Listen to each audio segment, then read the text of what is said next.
Donald Trump lost the last election. You can keep track of that because he's not president right now, and even if you don't follow the news that closely, you might have heard about that. Everybody knows this to be true. This is the society we live in. He is not president because he lost. And yet, his personal need to invest in a lie that it was stolen from him, that it was fraudulent, that somehow the reason he's not president isn't that he lost, which is true, but that something else was afoot, which is a lie, has become something of a framework and prerequisite for Republican candidates, which is not only bad for democracy, it's also really weird politically. Usually, the losing candidate, like a Mitt Romney or a George Bush Sr., is respectfully pushed to the side rather than devoting the entire party to pretending that they didn't lose. Consider a sitting Republican governor who has her own power structure in her own state, Alabama's Kay Ivey, releasing this false and misleading campaign ad that says basically there must be widespread voter fraud because Trump wants that lie to be true. Such claims have been debunked in Alabama and a lot of other places. The fake news, big tech, and blue state liberals stole the election from President Trump. But here in Alabama, we're making sure that never happens. We have not and will not send absentee ballots to everyone and their brother. I'm Kay Ivey. The left is probably offended. So be it. As long as I'm governor, we're going to protect your vote. Where to begin? If you want your vote protected, of course, you would just want fair and free access to the polls. Limiting voting measures isn't protecting your vote. There are entire states that vote by mail, and while there's more than one way to do it, it is a key way people vote. So if somebody's saying to you, Donald Trump will get mad if I don't lie about the last election, and I'm going to change policy and make it harder for you to vote, then I don't care how many other sort of self-parody references they make to the big left and the big tech and the big whatever, that governor is not being straight with you. You could vote for her. Not my job to tell you who to vote for, but when she lies about the absentee voting rules and the level of voter fraud, well, you might want to think about whether she is protecting your sacred right. It's all about pandering to MAGA and trying to avoid, well, the fate of Republicans like Mo Brooks, who is very conservative, who has a big conservative following, that's not in doubt, but when he mentioned that the Republican Party might want to move past years of rehashing its own loss for a candidate, Donald Trump, who got fewer votes both times he ran, well, then he was, of course, slapped back and smacked around by Donald Trump. Ivey, though, is bending to this MAGA narrative and joining more than 80 election deniers running for state office this year. What do we do with this sorry state of affairs? I'm joined now by Professor of Politics and Journalism at Morgan State University, Jason Johnson. Quick with a thought, an insight, and occasionally a bar. Good to see you. Good to see you. When you see, I got to start with this. It's amazing. Oh, sorry. Well, I got to ask you. You'll go, but Governor Ivey was not always this way. So I just want to ask you, right, what's happening to her, and the other thoughts you wanted to share.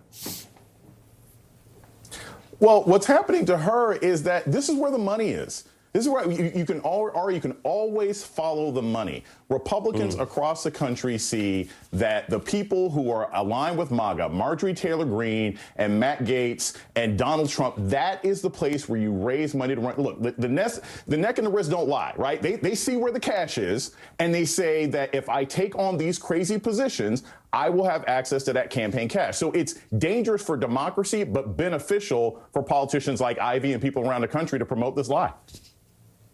How weird is it to be this obsessed with the past? We sometimes reach for lyrics. Neil Cottrell went into the Hamilton bag earlier tonight. But I'm going to reach for something else classic in American life, which is Seinfeld. And when George Costanza is so upset with the clown at the birthday party of these kids that he's asking about Bozo, and the clown is from a newer generation, what today we might call a Gen Z actor. And he says, I do my own clown work. I don't know about Bozo. And this offends George, and it leads to a climax where the clown tells George off and says, what is your problem? You're hung up on some clown from the 60s, man. And it's sort of like, yes, we get the fundraising, but how can you be a strong leader of a party when you are obsessing over this past loss? When people do deep down, I mean, I get the polling that says, oh, people believe it was stolen if they're a Republican, but deep down they know what happened. They do know he lost, and they do know Biden's president. So, all right, this is really my concern going into 2022. There are Republicans like Kay Ivey, like Ted Cruz, who do know the truth, right? Mo Brooks, they'll pretend, but they do know the truth. They know that Joe Biden won the election. They saw the numbers. They've made private phone calls. They know what these Secretary of States, Republicans and Democrats have said. They're just liars, right? They're just doing whatever is convenient. They're going to blame big tech, big blue, big pun, whatever. They're going to blame somebody, right? But they know that that's just for performance sake. What frightens me, exactly, what frightens me is a lot of the people who you see running now for the midterms they believe this stuff. They're not just doing this for performance sake. They really do believe that the election was stolen, and that is infinitely more dangerous. I can tolerate the people who are inveterate liars like Ted Cruz. I can tolerate the Quislings and the weasels who just say, hey, I'm going to do whatever it is I need. But the people who are true believers, they're dangerous. People who are at the Stop the Steal rally who now want to be secretaries of state, that is a danger to our democracy. Well, you touched on something that is real, that we've gotten into, and to paraphrase big pun in the taxonomy that you're drawing, the people who are just pretending and they know it's false might say, like a Ted Cruz, I'm not really MAGA, I just lie a lot. And that's sort of the, hey, it's a wink. I know what's really going on. But then you got these other people who, as you say, are, to use the Scarface and the other references we make, getting high on their own supply. And that is something where, I will say, shout out to Obama, that sometimes it seemed like he was almost like just pushing everyone and saying, I'm so worried about the truth and how are we going to self-govern? And it almost sounded like this lament. But being the smart person that he is, he really was trying to warn everyone before the internet had sort of supercharged some of this stuff even worse, that you can't govern. You can't make COVID policy in a world where people don't think COVID is real, or they have to wait 6, 9, or 12 months for someone in their family to die of COVID, which we don't wish on anyone. So my heart goes out to them. I'm very sorry for them that they were lied to. But boy, when you believe those lies to that degree, how do you even have, it's a big question for my last question to you, but you're a professor. How do you even have self-governance if a significant quantum of the populace is completely confused about what reality is?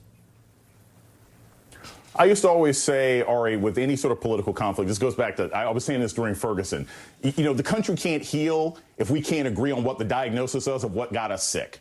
And at the end of the day, you have a certain segment of the population that has told the Republican Party, we do not believe in a multicultural democracy. So anything that you have to do to make sure that this country stays in the hands of straight white men is okay. That is the danger. That is what Vice President Harris talked about when she said, hey, the rise of the right and white supremacy. That's why I've said I don't really think there are two parties in this country anymore. One is a semi-governing party called the Democrats, and the other is a dime store front for a terrorist organization called MAGA. That is the real problem here. It's no longer about lies and disinformation. It's about having our sitting government take an active role in controlling dangerous people who do not believe in democracy anymore. And this election, it's a cliche to say every election is the most important one. This one matters because if these Secretary of States get into office, there is no chance they will allow any Democrat to win a state and win that state's electoral college votes in 2024. Big question, strong, important answer. I hope people are listening. Professor Johnson, always good to see you.